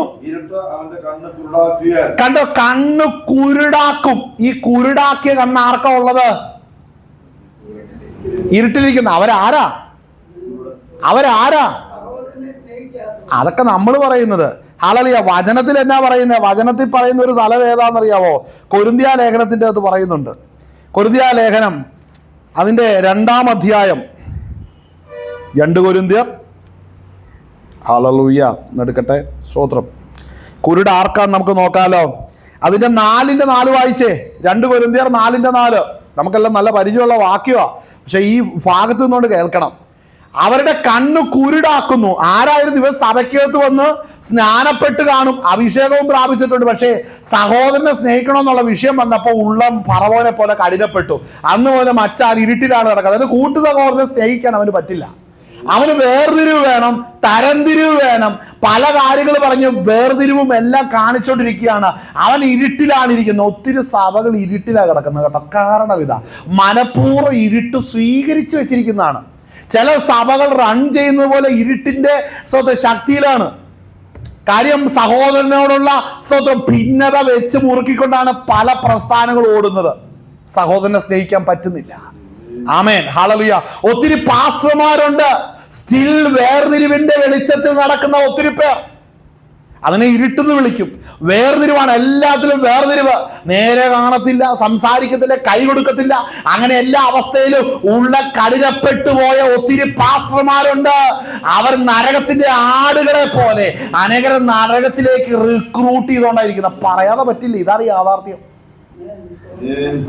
ആരുടെ കണ്ണാ കുരുടായി കിടക്കുന്ന? വായിച്ചേ, എടുത്ത വായിച്ച കൊരിന്ത്യർ. ആ, ഇവിടെ ശ്രദ്ധിക്കണം, തേജസ്സുള്ള സുവിശേഷം കണ്ട സഹോദരനെ സ്നേഹിക്കാൻ നീ വെളിച്ചത്തിലിരിക്കും. സുവിശേഷം ജീവിതത്തിലല്ലാത്തത് കൊണ്ടാണ് സഭയ്ക്കകത്തും ജീവിതത്തിലും വേർതിരിവ് കാണിക്കുന്നത്. ഇത് പ്രസംഗിക്കാൻ ഇന്ന് പാസ്റ്റർമാര് സമ്മതിക്കത്തില്ല, സംഘടനകൾ സമ്മതിക്കത്തില്ല, ഇത് പറയിപ്പിക്കത്തില്ല. വേർതിരിവ് സഭയ്ക്കകത്ത് ഒരു വിധത്തിലും പാടില്ലെന്ന് പറഞ്ഞാൽ അവൻ പുറത്താകും, അല്ല അവൻ ഒറ്റപ്പെടുത്തും. പാസ്റ്റർ വേഷം കെട്ടിക്കഴിഞ്ഞാൽ ഏതെങ്കിലും ഒരു തോണിയിൽ കാല് ചവിട്ടാതെ ജീവിതം മുന്നോട്ട് പോകത്തില്ലെന്ന് കണ്ട് അവരുടെ താളത്തിൽ ചുറ്റും. പക്ഷേ മകനെ, നിന്നെ നിത്യത നശിപ്പിച്ചുകൊണ്ടിരിക്കുകയാണ്. നീ വെളിച്ചത്തിലല്ല, ഇരുട്ടിലാണ് ആയിരിക്കുന്നത്. ശ്രദ്ധിക്കണേ, സഭയ്ക്കകത്ത് വന്നിട്ട് വെളിച്ചത്തിലിരിക്കാനും കഴിയുന്നില്ല. സഹോദരന് ഇഷ്ടമല്ല, വേറൊന്നുമല്ല, പല കാരണങ്ങൾ കൊണ്ട്. എൻ്റെ അടുത്തിരിക്കുന്നവൻ എനിക്ക് ഇഷ്ടം. ചിലർ പറയുന്നത് കേട്ടിട്ടുണ്ട്, ഞാൻ സഭായോഗത്തിന് പോകാറില്ല, എനിക്ക് അവരുടെ ഒന്നും കൂടെ ഇരിക്കുന്നത് ഇഷ്ടമല്ല. നീ നിത്യത നരകത്തിലാണ്. നിത്യത നരകത്തിൽ തന്നെയാ. നിന്നെ വേറെ ഒരിടത്തും വിടാൻ പറ്റത്തില്ല. ഒരു കർത്താവിനെ അറിയാത്ത ജാതിയൻ കൊള്ളുന്നതിലും വലിയ അടി നീ കൊണ്ടിരിക്കുന്നതാണ്. കാര്യം നീ നിനക്കിട്ട് നല്ല അടി കിട്ടുന്ന ദിവസമുണ്ട്, നല്ല അടി കിട്ടുന്ന ദിവസമുണ്ട്. ആമേൻ. വെളിച്ചത്തിലല്ല, അവർ ഇരുട്ടിലാണ് ഇരിക്കുന്നത്. വായിച്ചേ, അവിടെ വായിക്കുന്ന ദൈവപ്രതിമയായ തേജസ്സുള്ള സുവിശേഷം ആ ശോഭിക്കാതിരിക്കുവാൻ ഈ ലോകത്തിന്റെ ദൈവം അവിശ്വാസികളുടെ മനസ്സ് നമ്മൾ അങ്ങനെയാണെങ്കിൽ സാത്താൻ എന്നാ ചെയ്യുന്നു? ഈ ലോകത്തിന്റെ ദൈവം, ഈ ലോകത്തിന്റെ പ്രഭു നിന്നെ കണ്ടിട്ട് ചുമ്മാ കൈകെട്ടിയിരിക്കുന്നു അല്ല, അവൻ വരും, നിന്റെ പ്രവർത്തികളെല്ലാം കണ്ടിട്ട് എന്ത് ചെയ്യുമെന്നറിയാം. അവിടെ പറയുന്ന കാര്യം ശ്രദ്ധിക്കണം. നമ്മൾ യോഹന്നാൻ എഴുതിയ ലേഖനത്തിൽ അതിന്റെ 5-ാം അധ്യായത്തിൽ നമ്മൾ കണ്ടു, ദുഷ്ടൻ അവനെ തൊടുന്നതുമില്ല. അപ്പൊ എങ്ങനെയാണ് സാത്താൻ തൊടുന്നതെന്ന് മനസ്സിലായോ? എന്ത് ചെയ്യും? അപ്പോൾ മനസ്സിലാക്കണം, ദൈവസഭ എന്ന് പറഞ്ഞാൽ കൂട്ടായ്മയ്ക്കകത്ത് സാത്താനും കയറി വരുന്നേ. അല്ലാതെ അവൻ അങ്ങ് 1 കിലോമീറ്റർ അപ്പുറത്തിരിക്കുന്നു എന്നൊക്കെ പറയുന്ന പ്രസംഗങ്ങളൊക്കെ എടുത്ത് തോട്ടിലെറിഞ്ഞോണം. കാര്യം സാത്താൻ ദൈവസന്നിധി കയറി ചെല്ലുന്നത്. പിന്നെയാണോ അതിന്റെ 300 മീറ്ററിനുള്ളിൽ കിടക്കുന്ന ഒരു ഹാളിന്റെ അകത്ത് സാത്താൻ വരുന്നത്? ചിലരൊക്കെ അങ്ങനെയൊക്കെ ചിന്തിച്ചുകൊണ്ടിരിക്കുന്നവരുണ്ട്. അറിയേണ്ടതുപോലെ അറിയുന്നില്ല. മനസ്സിലാക്കണം. എന്നാൽ ഒരു അഭിഷിക്തന്റെ മന്ദിരമാകുന്ന അവന്റെ ശരീരത്തിൽ ഒരിക്കലും സാത്താൻ പ്രവേശിക്കില്ല. കയറുവോ? ഒരുവന്റെ ശരീരത്തിൽ കയറുവോ? കൃപയിലിരിക്കുന്ന ഒരു ദൈവത്തിന്റെ ശരീരത്തിൽ സാത്താൻ കയറുവോ? കേറത്തില്ല. കാര്യം അത് കർത്താവുള്ള ഭവനമാ അവന്റെ ശരീരം എന്ന് പറയുന്ന. ദൈവത്തിന്റെ സാന്നിധ്യം അതിന്റെ സാത്താന് കയറാൻ പറ്റില്ല. പിന്നെ പിശാച് കയറുന്ന എങ്ങനെയാന്നേ നീ സ്നാനപ്പെട്ട് നാളുകളായിട്ട് സഭയ്ക്കകത്ത് വന്ന് നിന്നിൽ ഭൂതം കയറിയത് എപ്പോഴാ? നമ്മളിതൊക്കെ പരിശോധിക്കണ്ടേ? ഈ ഭൂതം കയറിയത് എങ്ങനെ? ഭൂതത്തെ ഇറക്കാൻ 100 പേര്, കയറിയത് ആരും ചോദിക്കാറില്ല. ഇതാണ് വചനം കിടക്കുന്നത്. സഹോദരനെ എപ്പോഴോ പകച്ചു, അടുത്തിരിക്കുന്നതിനെ അറച്ചു കഴിഞ്ഞപ്പോ എന്നാ പറ്റി? കർത്താവ് അവനെ അങ്ങോട്ട് വിട്ടിട്ടില്ല. ആമേൻ, ഹല്ലേലൂയ. ഭാഗം ഒന്ന് വായിച്ചേ. ദൈവത്തിന് പ്രതിമയായ കൊരിന്ത്യ ലേഖനം 4-ാം അധ്യായം 3-ാം വാക്യം. എന്നാൽ ഞങ്ങളുടെ സുവിശേഷം മറിഞ്ഞിരിക്കുന്നുവെങ്കിൽ നശിച്ചു പോകുന്നവർക്ക് അത്രേ മറിഞ്ഞിരിക്കുന്നു. ശ്രദ്ധിക്കണം, നശിച്ചു പോകുന്നവർ. അപ്പോൾ സഭയ്ക്കകത്ത് വന്നിട്ടും നശിച്ചു പോകുന്നത് എന്തുകൊണ്ടാണ്? സഹോദരനെ സ്നേഹിക്കാതെ കർത്താവിനാൽ വിളിക്കപ്പെട്ടവരെ കർത്താവിന്റെ സെലക്ഷൻ ഇവർക്ക് ഇഷ്ടമല്ല. അതാണ് അതിന്റെ യാഥാർത്ഥ്യം. കർത്താവിന്റെ സെലക്ഷൻ ഇവർക്ക് ഇഷ്ടമല്ല. ഇവരെയൊക്കെയാണോ ഇതിൻ്റെ അകത്ത് വിളിച്ചത്? എനിക്ക് വേണ്ട, ഞാൻ ഇതിൻ്റെ അകത്തില്ല. അവരാണ് വീണുപോകുന്നത്. കർത്താവിന്റെ സെലക്ഷനെ അംഗീകരിക്കാത്തവർ.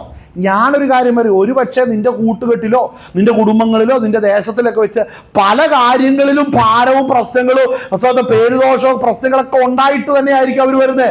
പക്ഷെ ക്രിസ്തുവിലും അവർ വന്നാൽ ഒരു വിധമായിട്ടുള്ള ഭാഗ്യത കാണിക്കരുത്. പിന്നെ പണ്ട് നീ തോന്നിവാസവും കള്ളവും കച്ചവടവും ഒക്കെ ആയിട്ട് ഇന്നും നീ നടക്കുന്ന അവനെ ചെവിക്ക് പിടിച്ച് പുറത്തും കളഞ്ഞോ. മനസ്സിലായി? അങ്ങനെയുണ്ട് ചിലർ ചിന്തിക്കുന്നേ ഇത് നല്ലവരെ നല്ലവനാക്കുകയും കെട്ടവനായിരിക്കുന്ന പരിപാടിയാണ്. അങ്ങനെയല്ല. ഇതിന്റെ ഇടയിൽ ചേർന്ന പരിപാടിയുണ്ട്. ഈ കെട്ടവരം കാണിച്ചവനെ ചെവിയെ പിടിച്ചിറക്കി ഒന്നാണോ പെണ്ണ് കേസിൽ പോയവനും പോക്സോ കേസിൽ പോയവനും അല്ലെങ്കിൽ തോന്നിവാസം പോയവനും അല്ലെങ്കിൽ ദേശത്ത് സാക്ഷ്യം കെട്ടവനൊക്കെ വന്നിട്ട് എന്നാ കൊണ്ട് ചേട്ടാ തോളത്ത് കൈയിട്ടാ പറഞ്ഞവന് മകനെ നീ തൽക്കാലം മാറി നിൽക്ക്, നിന്നിലിരിക്കും ദൈവാത്മാവാണെന്ന് ആദ്യം ഒന്ന് ചെക്ക് ചെയ്യട്ടെ. അങ്ങനെ 2 വർഷം ചെക്ക് ചെയ്യാൻ വിട്ടേക്കണം. നല്ല കൃപയിലാണ് ഇരിക്കുന്നതെങ്കിൽ കുഴപ്പമില്ല, അല്ലെങ്കിൽ അവിടെ വെച്ച് ഗുഡ് ബൈ പറഞ്ഞു. അത് സഹോദരനെ പകയ്ക്കുന്നതിന്റെ വിഷയമല്ല. അവിടെ കൊരിന്ത്യ ലേഖനത്തിന്റെ അത് പറയുന്നുണ്ട്, സഹോദരന് വേർപെട്ട ഒരുവൻ ദുർനടപ്പുകാരനോ അല്ലെങ്കിൽ വിഗ്രഹാരാധിയോ അല്ല മറ്റേതെങ്കിലും വിഷയമായിട്ടിരിക്കുന്നെങ്കിൽ അവനുമായിട്ട് സംസർഗം വരുന്നെന്ന് ഇതേ വചനം പറഞ്ഞിട്ടുണ്ട്. അത് പകയ്ക്കുന്നതല്ല, അത് ദൈവവചനം അനുസരിക്കുന്നതാ. ദൈവവചനം അനുസരിക്കുന്നതും ദൈവവചനം പകയ്ക്കുന്നതും രണ്ടാകട്ടോ. ഹല്ലേലൂയ. എന്ത് തോന്നിവാസം ചെയ്തിട്ട് എന്നെ ഇവ സ്വീകരിച്ച് എന്നോട് പണ്ടൊരു പാസ്റ്റർ ഒരിക്കൽ പറയുന്ന ഓർക്കുന്നുണ്ട്. എന്നോട് വന്നിട്ട് പറഞ്ഞു, പണ്ടൊക്കെ ഞങ്ങൾ പോകുന്ന സമയത്ത് നിന്റെ പപ്പായൊന്നും ഞങ്ങളെ കണ്ടാൽ മൈൻഡ് ചെയ്യില്ലായിരുന്നു, ഞങ്ങളെ കണ്ടാൽ സ്വീകരിക്കില്ലായിരുന്നു.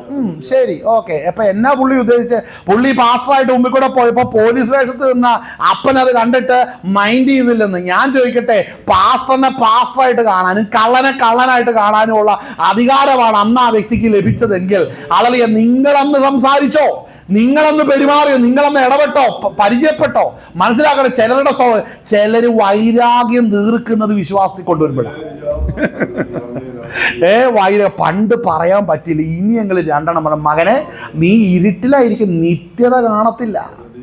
ഇത് നിന്റെ വീട്ടുകാരുമല്ല, ഇത് കർത്താവിന്റെ ദൈവരാജ്യത്തിന്റെ വിഷയമാണ്. ഇത് നിന്റെ വീട്ടുകാരുമല്ല, ഇത് ദൈവരാജ്യത്തിന്റെ വിഷയമാ. ഇടപെട്ടാൽ തൊലി പോകും. പണ്ടൊരു ദൈവദാസൻ പറഞ്ഞിട്ടുണ്ട്, കഥയും കണ്ടത് കളിക്കരുത്, പാറപ്പുറത്താ നിൽക്കുന്നത്, പെയിന്റ് പോകും, തൊലി പോകുന്നു. ഇത് പാറപ്പുറത്താ നിൽക്കുന്ന അല്ലേ, ക്രിസ്തുവിനെ പാറമേലാ നിർത്തുന്ന. ഇവിടെ ഭക്ഷണത്തിനുമായിട്ട് വന്നാൽ സ്വർഗം നോക്കിക്കോളും, കർത്താവ് കൈകാര്യം ചെയ്തോളും. നിന്റെ നടപ്പും പ്രവൃത്തിയും നീതിയുള്ളതായിരിക്കണം. അതങ്ങനെ തന്നെയാ. എന്താണ് അവിടെ വായിക്കുന്നത്? അവിടെ വായിച്ചേ. ദൈവപ്രതിമയായ ക്രിസ്തുവിന്റെ ദേശമുള്ള സുവിശേഷത്തിന്റെ പ്രകാശനം ശോഭിപ്പാൻ ഈ ലോകത്തിന്റെ ദൈവം അവിശ്വാസികളുടെ മനസ്സ് കുരുടാക്കി. അപ്പൊ മനസ്സിലാക്കില്ല, അവിശ്വാസികളുടെ മനസ്സ് കുരുടായിരിക്കുന്നെങ്കിൽ വീണ്ടും സ്നാനപ്പെട്ട് അഭിഷേകം പ്രാപിച്ചിട്ട് സഹോദരനെ സ്നേഹിക്കാൻ പറ്റില്ലെന്നുള്ള ഒറ്റ കാരണം കൊണ്ട് വീണ്ടും അവന്റെ ആത്മകണ്ണുകൾ കുരുടായി തീരുകയാണ്. ശ്രദ്ധിക്കണേ.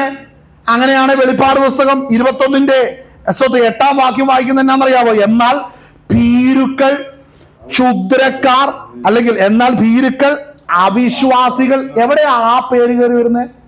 അവിടെ കൊരിന്ത്യ ലേഖനത്തിന്റെ പറഞ്ഞിരിക്കുന്നു, അല്ലെങ്കിൽ ഈ ലോകത്തിന്റെ ദൈവം അവിശ്വാസികളുടെ മനസ്സ് കുരുടാക്കി എന്ന് പറയുമ്പോൾ ഇവിടെ വീണ്ടും അവിശ്വാസി വരിക എന്ന് പറഞ്ഞാൽ നീ സ്നാനപ്പെട്ടാലും സഭയ്ക്കകത്ത് മെമ്പർഷിപ്പ് ഉണ്ടായാലും ഈ പറയപ്പെടുന്നത് പോലെ നീ ഇരുട്ടിലാണ് ഇരിക്കുന്നെങ്കിൽ നിന്റെ ലിസ്റ്റ് എന്ന് പറയുന്ന അവിശ്വാസികളുടെ ലിസ്റ്റിൽ തന്നെയാണ്. മനസ്സിലായോ? എന്തു ഭയങ്കരമാ!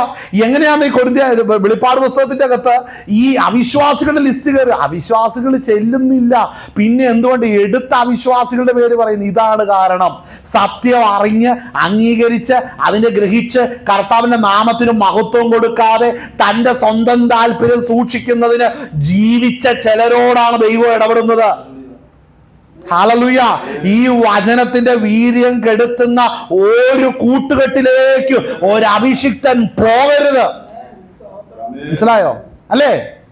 എന്തുകൊണ്ടാണ് അവിടെ എടുത്തു വയ്ക്കുന്ന ഭീരുക്കൾ? എന്തുകൊണ്ടാണ് നീ ഭീരുവായിരുന്നത്? എന്തുകൊണ്ടാണ് നീ ഭീരുവായിരുന്നത്? സമൂഹം വെച്ചിരിക്കുന്ന ചില സ്ട്രക്ചറുകളെ എടുത്തു മാറ്റി ദൈവസഭ അങ്ങനെയല്ല പഠിപ്പിക്കുന്നതെന്ന് നീ പ്രദർശിപ്പിക്കുമ്പോൾ ഒരു പക്ഷേ അവർ നിന്നെ പുച്ഛിച്ചും നിന്ദിച്ചും ഇരിക്കും. അത് സഹിക്കാനും വഹിക്കാനും നിനക്ക് മനസ്സുണ്ടോ? ഹല്ലേലൂയ. അനേകര് സ്വന്തം ദൈവം നൽകുന്ന മാനത്തെക്കാൾ ലോകം തരുന്ന മാനത്തിന് വേണ്ടി പോകുന്ന നിമിത്തം നിത്യനാശത്തിലേക്കാണ് ചെന്നെത്തുന്നത്.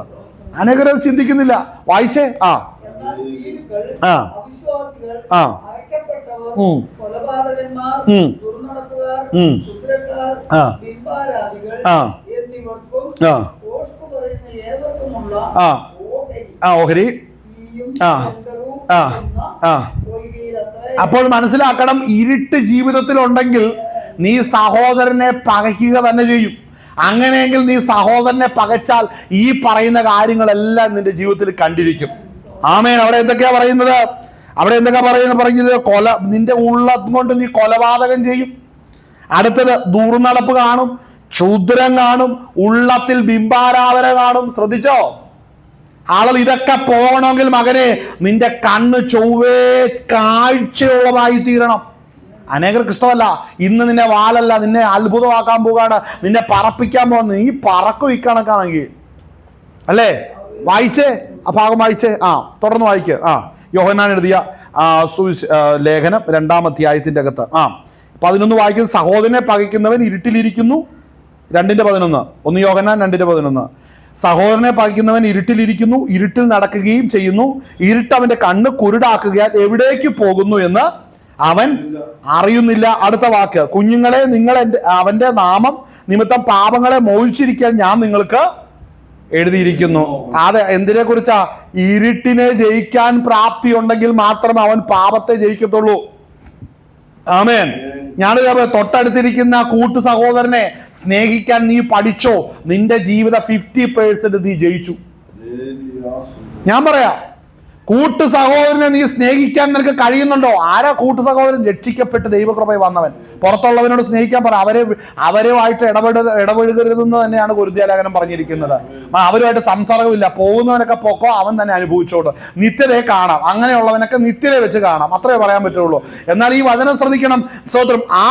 ഈ വചനപ്രകാരം ഇവിടെ പറയുന്ന കുഞ്ഞുങ്ങളെ, നിങ്ങൾ അവന്റെ നാമം നിമിത്തം പാപങ്ങളെ മോചിച്ചിരിക്കാൻ ഞാൻ നിങ്ങൾക്ക് എഴുതിയിരിക്കുന്നു. അവന്റെ നാമം നിമിത്തം പാപങ്ങളെ മോചിക്കപ്പെടണോ? സഹോദരനെ സ്നേഹിച്ചേ മതിയാകത്തുള്ളൂ. ഒത്തിരി പേര് ഇരുട്ടിലിരിക്കുകയാണ്, ഇന്നയോളം ഇരുട്ടിലിരിക്കുകയാണ്. ഹല്ലേലൂയ. നമ്മൾ വായിച്ച കൊരിന്ത്യ ലേഖനത്തിന്റെ അകത്തും കൊലോസ്യ ലേഖനത്തിന്റെ അകത്തും നമ്മൾ വ്യക്തമായിട്ട് കണ്ടു. നമ്മളുടെ ജീവൻ ക്രിസ്തുവിൽ മറഞ്ഞിരിക്കുകയാണ്. അവൻ പ്രത്യക്ഷമാകുമ്പോൾ നാം അവന്റെ സന്നിധിയിൽ പ്രത്യക്ഷമാകണമെന്നുണ്ടെങ്കിൽ നമ്മൾ വെളിച്ചത്തിൽ ജീവിക്കണം.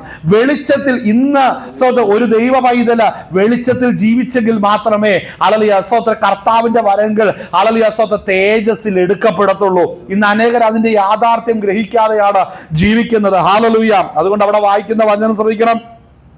കൊലോസ്യ ലേഖനം 3-ാം അധ്യായം അവിടെ വായിക്കുന്നത്, നിങ്ങൾ മരിച്ചു, നിങ്ങളുടെ ജീവൻ ക്രിസ്തുവിനോടുകൂടെ ദൈവത്തിൽ മറഞ്ഞിരിക്കുന്നു. 4-ാം വാക്യം, നമ്മുടെ ജീവനായി ക്രിസ്തു വെളിപ്പെടുമ്പോൾ നിങ്ങളും അവനോടുകൂടെ തേജസ്സിൽ വെളിപ്പെടും. അടുത്തത്, ആകയാൽ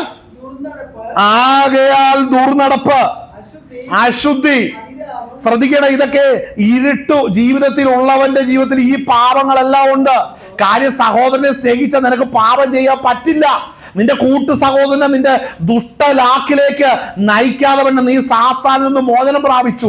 പക്ഷേ സാത്താന്റെ ബന്ധനത്തിൽ ഇരിക്കുന്നവൻ കൂട്ടു സഹോദരനെയും വഞ്ചിക്കാനും ചതിക്കുവാനും തയ്യാറാകുന്നുണ്ടെങ്കിൽ നീ ഇന്നയോളം ഇരുട്ടിലായിരിക്കുന്ന ഇവൻ, നീ പാസ്റ്റർ ആയാലും കൊള്ളാം, പ്രവാചകനായാലും കൊള്ളാം, നീ പാപത്തിലാണ് ഇരിക്കുന്നത് മറന്നു പോകരുത്. വായിച്ചേ.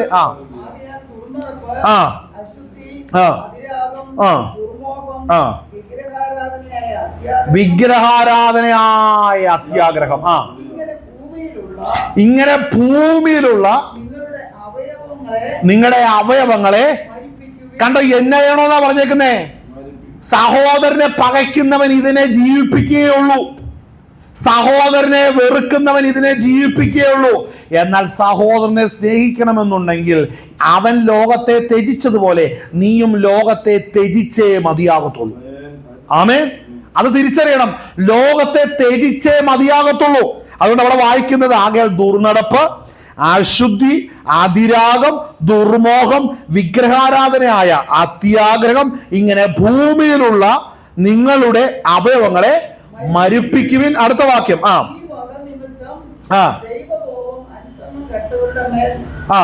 ശ്രദ്ധിക്കണം, ഈ വക നിമിത്തം ദൈവകോപം അനുസരണം കെട്ടവരുടെ മേൽ വരുന്നു.